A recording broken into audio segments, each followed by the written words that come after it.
How to make animation in Canva. So first, go to your Canva account and then just open up a blank page here in Canva.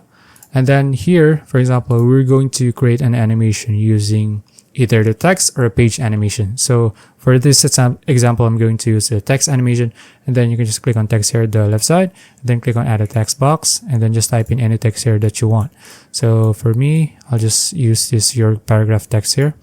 Now, if you want to add an animation to this text here, you can just click on it and then click on animate here at the top.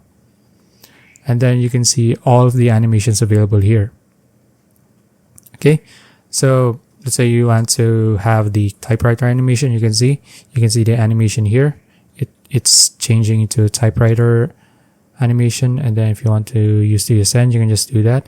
For example, I'm going to use the skate here or the roll. Click on it. Here you can see other options here. The animation for both enter or on exit.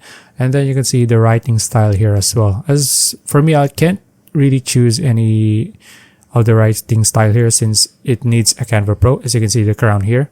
So and then that's it. If you want to use other animations, you can just click on rise or clarify, and then you can just click anywhere, and there you go. Now if you want to play it, you can just click on this present full screen, and then it'll automatically play. Okay, there you go. So that's it. If you found this video useful, please like and subscribe for videos like this. See you in the next one.